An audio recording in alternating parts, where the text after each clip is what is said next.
everybody, my name is Rita Alfaro. I'm the music librarian for Fort Worth Public Library, and you are watching Off the Record, our interview series with musicians here in Fort Worth.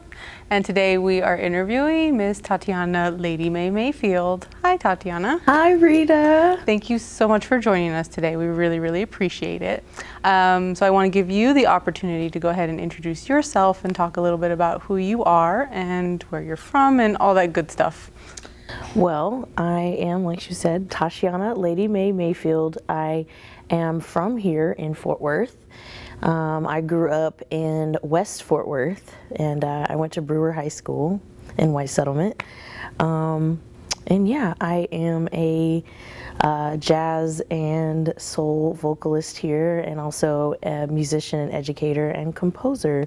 So I do a lot of different things. Yeah, you are, I don't want to say you're all over the place with music, but you kind of have this really great blend of sounds and genres, and your work is just really fabulous. I know I was reading that you're very popular in Europe. You've toured in Europe and maybe Asia as well. I did. I went to the UK in 2013 while I had a song that went #1 on UK Soul Chart. That is a fun story to tell. So I went there that summer for 7 days and got a chance to perform and do interviews, and it was really great. And I hope to get back over there sometime. And then summer of 2019, I had the chance to go to Zhuhai, China, and not only teach there for a summer program, I also got a chance to perform in a new festival that they had started, in addition to being an educator for a jazz festival / competition for young musicians. So it was really cool. It was awesome. Now, education is really close to my heart. I used to be also a teacher. I did music education at University of North Texas. So yeah, go Eagles, call. I like to do that. I never get to call anybody, so I like to call that. But can you tell us a little bit about your teaching experience and how you fell into that, and if that's been an influence on you or your music or on your students, vice versa? Oh, absolutely. And you know, they always say that, you know, you become a better artist after teaching others to do what you do, and that is certainly true. I have grown so much from working with students over the years. I started teaching in 2010 at Lone Star Music Academy in Flower Mound, Texas. It was right after I finished my bachelor's degree in jazz studies at University of North Texas, and it was my first experience teaching, and I had students from all ages. I had, I think my youngest student I had at the time was 5 years old. And so I got that wonderful experience of having little ones and doing like some early music education material, in addition to helping teenagers and adults, and from intermediate, beginners, and advanced students. So it was a really great experience, and I grew a lot there. So shout out to Lone Star Music Academy. There was such a great place to be, and to be able to teach and watch the students grow. The students would do recitals there. We would put on recitals every season for the fall and the spring, and it was so neat to see all the things that the little ones would learn. And sometimes I would put two of them together and have them do duets and all that kind of thing. So it was really great. So I started there, and then I taught for a little while in Fort Worth at Creative Soul Music School on Hewlin. And I also started teaching at Cedar Valley College, where I'm currently the commercial voice instructor there. I started there in 2015, and I've been there since, and that's been a wonderful experience in meeting all the students in the community there. And again, it's another similar experience in having people from all walks of life, except for little bitty ones. So that's really great. And as of last fall, or yeah, it's time and space has changed since the pandemic. So I know everybody's just kind of Right. had to change and adjust, and yes, it's been quite a thing. So I started teaching online commercial voice lessons for UTA. So I am part of the Music Industry Studies program at UTA. I'm the commercial voice instructor there. So now I teach there and at Cedar Valley. and that's where you just finished up your master's. Yes, I finished my master's in jazz composition at UTA in 2020. And I know that's kind of groundbreaking because you're the first woman, African-American woman to graduate with Yes. that. That's Yes. amazing accomplishment. Congratulations Thank you on that. so much. Yeah, that was really awesome to find that out. I was like, whoa, breaking barriers in 2020. So that's really great. I'm honored to have done that. So how did you fall into jazz and soul music and performing that genre? And I know it's really prevalent here in Fort Worth. We've got such a rich history in it, but did any of that influence you at all?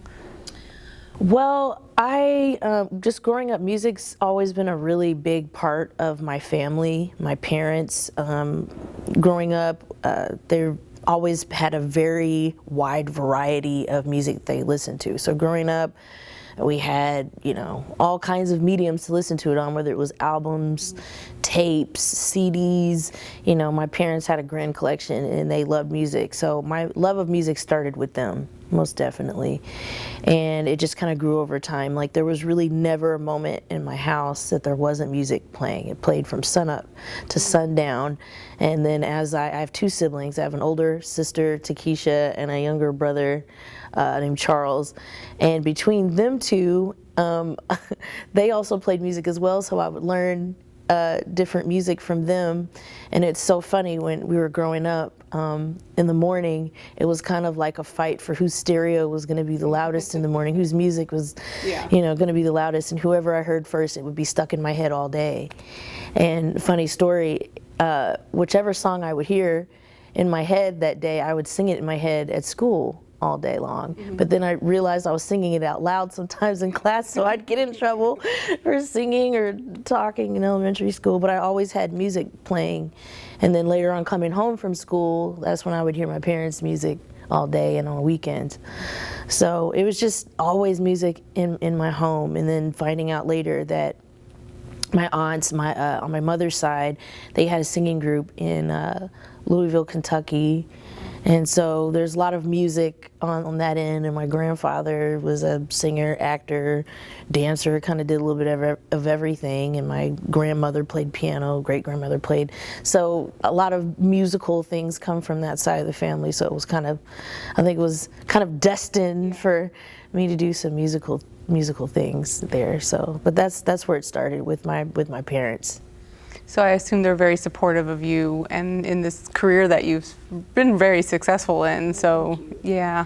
Yeah, absolutely. I know I probably wouldn't have continued as long as I did, because I mean, it is hard, you know, to stay in the arts of any kind, but being in music, you know, there's a lot of pressure, and it's just, you know, it's difficult. You know, you got to practice, you got to get your education, take your lessons, do all those things. But I've always had very, very supportive parents, and I'm very thankful for my mom and dad, because they've always been there for me 100%. I probably owe, later on, I probably owe them tons of money from lessons in school. So my dad, when he watches this, he'll be like, yeah, where's my money? No, I'm just kidding. Just kidding. But I've had wonderfully supportive parents, and I'm very blessed for that. And both of them like different styles of music. My dad really loves classical music and soul and stuff like that. And my mom is the one that probably really got me into jazz, really, because she liked to play a lot of jazz growing up. So definitely both of them. Yeah, that's awesome. And I know one thing I like to talk about a lot is the Fort Worth music community that we do have here. Is there anyone that you want to maybe give a shout out to or talk about that you feel like maybe doesn't get a lot of recognition, or that you really want people to listen to, or any friends that you perform with regularly? Oh my gosh, you know, it's funny because a lot of my friends don't live in Fort Worth. Everybody lives in Dallas. Oh man, I'm gonna have to come back to that question. Let me think about who's here, who's from here. And that's okay. And even Dallas, we'll get a lot of people who'll talk about like their Dallas venues that they really like performing at. Are there any particular venues in the area that you really love performing Well, at? I will definitely say the Scat Jazz Lounge for me personally. That's where I really started kind of my career, my performing career here in Fort Worth. Really started there. I used to also sing at a place called Buttons that's no longer open. I don't know if you remembered Buttons. Yeah, it was great. But those two places, but Scat Jazz Lounge is where I started to build my following from. I started singing there when they opened in 2008. And they gave me a chance when I was still a student in North Texas. So definitely a shout out to Scat and Ricky Derrick. Hey guys. And as far as like other DFW venues, gosh, there's several. I love the Salmon Center in Dallas. Oh gosh, top of my head, I'm trying to think of all these places. Oh my gosh. Geez, where else am I performing right now? My gosh. Oh, the Levitt in Arlington, the outdoor venue. They're fantastic, and they're part of Arlington community. Geez, I'm gonna come back to that. Think about all the different places now that we're opening back up. I know it's kind of hard to remember because it's been a hard year of just closures, or a year and a half at this point. I think everybody's just kind of trying to open up again and provide things. Were you doing anything virtual during the shutdown? I did a couple. Oh, yes. I'm sorry. A great venue here is the Warehouse on Berry, owned by Jim Austin. He's doing some great things there, and a lot of wonderful concerts are coming out of there. I did a virtual concert for him last summer for them at the Warehouse, and it was great, and it was a lot of fun. And we did a Christmas concert with Tom Braxton as well, and that was really great. So yeah, I did a few virtual things for a couple different venues, but not a whole lot, but definitely, well, you know, for you guys, and then for the Warehouse, and we did one at the Balcony Club in Dallas. Yeah, a few. Not as much as I would have liked, but. And I think it was just hard for people to kind of get their footing on that as well. It's different. Yeah, it was definitely different, but I think it's something that's kind of here to stay a little bit. I think it's definitely an option, and you reach a wider audience. And I think that's something that's really important because, again, with Fort Worth and the community, we've got a lot of really amazing musicians such as yourself.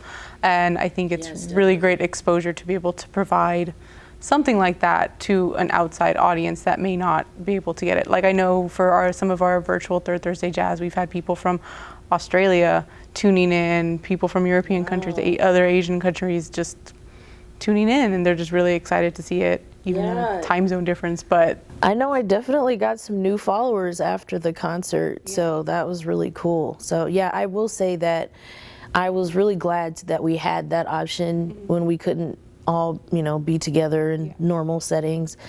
It was better than not being able to communicate your art in any way, shape, or form. It was just different not having an audience, but I was really glad to have those experiences so my parents could tune in because they were used to coming to things, and you know, so yeah, definitely. So being from Fort Worth, how do you feel like that has shaped your music, or at least the Fort Worth music community? How do you feel like it's kind of shaped you in any way? It definitely has, and you know, we were talking about different venues and seeing, you know, people perform. It certainly has, and people don't realize that Fort Worth and the entire DFW has a sound, you know, and that's what's so cool about it, and seeing the live music. I remember one of my favorite memories I had was when I was in high school. I came downtown. I used to come downtown almost every weekend. Me and my friends would go hang out. There was I don't know what it's called now. It used to be called Zippy's, and it was like on a corner. I don't know. I think it's gone under new management a few times, but we used to go down there and hang out. But I remember once hearing a group that was from UNT, and they were playing like outside of 80. And I remember being like, whoa, that is so cool. I can't wait to play down here. And of course, the Caravan of Dreams was still open during that time, which we missed. But definitely there were so many acts that came through there. I remember, in addition to catching some of the live music scenes outside of like I said, 8 or Flying Saucer, you would hear, you know, either rock bands or jazz bands or pop bands. Sometimes you had street performers just playing keyboard on the street. I remember used to see this guy always had his keyboard. He was playing on different streets every time I came down. So that was always cool.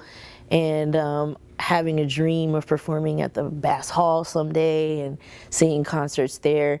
Most definitely, I saw a lot of live music growing up with my parents or with the school. I would go see the Fort Worth Opera. It definitely really inspired me to make me really want to be a live performer. You know, and of course, getting into jazz, you know, that absolutely would, you know, kind of roll into that. So Fort Worth has always been a great music scene, and it's always had great performers come through here. And I did get a chance to see some of it. One of the last concerts at the Caravan of Dreams was Joe Sample, who is now passed on, but it was just such like an inspiring performance by a great pianist, Joe Sample. So yeah, this was a great place to be. I wish so much that I was a little bit older to be able to enjoy more of it, but since I came up a little bit, you know, of course I was younger, so I couldn't go to certain things without my parents. And I used to be like, man, I can't wait till I get old enough to perform down here. So yeah, definitely Fort Worth has been a huge influence on me. Oh, and the Jazz by the Boulevard Festival we used to have. I loved that, and I got a chance to perform in that my last couple of years of college. I did, well, one year when it was Jazz by the Boulevard, another year when it was Fort Worth Music Fest. So those were so great, and so great for the community here to come and see and be able to support live acts, and that's great. Yeah, and that's something we're trying to do with the library, because we see that music is very important in the community, and so that's something that the library really just wants to continue showing and showcasing. So that's part of our Amplify 817, where we're supporting local musicians, and part of our Third Thursday Jazz series that you were a part of. That's something that we really want to do. So one question I do have that I usually ask everybody is, what is your experience with the Fort Worth Library? Like, were you a user growing up? And does it surprise you that we do anything musical in the library? Finding out, like, when I found out about the Third Thursday Jazz series was some years back, and coming to see people that I knew, like Dwayne Durrett as drummer and educator, and his groups coming here, and then several other people who've come. I thought that was so awesome, and when that started, I was like, this is great. I wish, you know, more people need to know about this, so I would share it, and I always thought that was awesome, and I got a chance to be a guest artist to sing with a couple of people over the years, so that was awesome. My experience growing up with Fort Worth Library is going to the Ridgely location. That was the one that was closest to me growing up, and I remember in elementary school wanting to go there ever so often when the new Addie books came out from American Girls. Everybody remember that series? Absolutely. It's still going strong. People, children, everyone of all ages loves those. I love the Addie books, and several of the other girls was like Felicity and all those other. Samantha is one of them. Right. Yeah. I wanted one of the dolls so bad so I could read the book and have They're my so doll. expensive. They were. My mom's argument, she's like, that's too expensive. That was why I never got one. But yeah, I used to come to the library and check out those books, or I would just read those books in the library. Even when I was in high school, I would come and check out books. I love books. There's something about being surrounded by books that makes me feel comfortable. Yeah. There's like a safety net. Like, even at my own place, I have a huge book collection, way more than I need to have. I probably should donate some books now. But I also like to organize them like they're in a library. Like, I like to have nonfiction and health and wellness. Like, I love books, and the library has always been special.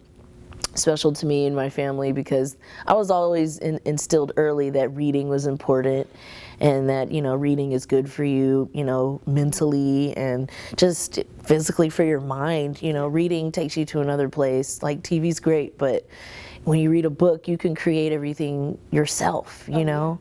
You can get lost in a book. So this is kind of a bad story, but a funny one. I used to get in trouble in high school in math because I would read novels because I was so terrible at math. And I kind of hated math, and I feel so bad. I'm sorry to my algebra teacher, Miss Lindsay. I'm so sorry because I loved you, but I hated math. But I used to read novels during class all the time. I think I probably went through a book a week when I was in high school, like my last 2 years. So I love the library. I love books. So I was always checking them out. Yay. Well, we're glad that you love us so much because we love you. We're so glad that you could perform with us. So this is the moment where I kind of end the things, but is there anything else that you would like to say that we didn't get to talk about, or anything you'd like to plug, upcoming albums, performances, etc.? Well, first of all, I want to say thank you guys for having me again and for having me this year for the Third Thursday virtual series. It was a blast. I really enjoyed it, and so did all my friends, all the musicians that played. So thank you guys. Thank you guys for doing this and supporting music here. This is so important. This is the way that we keep it alive. So I want to thank you guys. I want to shout out everybody that played on the performance. Thank you guys. You're awesome. I'll be reading names all day, but check out under the comments on YouTube to check out who all played. You mentioned Fort Worth musicians. The first person that comes to my mind is Taylor Pace. If you guys have not heard Taylor, please check out Taylor Pace. I also know on the country end, is it Maren Morris from here? I know that she's always really popular. She's from this area, right? I think so. I'm just trying to think of who is all from Fort Worth directly, but I know a lot of people that have played down here. Damon Callahan, I know he's played down here a lot, but he's not from Fort Worth, but he's been here long enough to be from Fort Worth. I do want to give a shout out to Miss Rochella Parks. Rochella, yes. She's the one who recommended you to us, and we're just like, we know her. Yeah, absolutely. Yeah, so, duh. Oh yeah. my God, Rochella, I'm so sorry. You should have been the first person I said. This was to show you I have bird brain right now. Yes, Rochella, she is absolutely fantastic and has been a mentor to me, and I absolutely love her dearly. And I want to thank her again thank you, Rochella, for recommending me for this series. And yeah, hopefully we'll be able to do something together. Yes. Next time. That would be amazing. Yes, we're always looking for new things, collaborations. That's the great part about the Fort Worth community is people love collaborating and working together and meeting new people. So hopefully that could be in the future. Yes, that's now in my brain. We're going to remember that for the Yes, future. absolutely. We've done some things in the past, and we're working on some things now. So yeah, absolutely. Thank you guys for tuning in to Off the Record. And if you missed Miss Tatiana on our Third Thursday Jazz series, go ahead and check it out on our YouTube channel. Thank you. Thank you. Bye.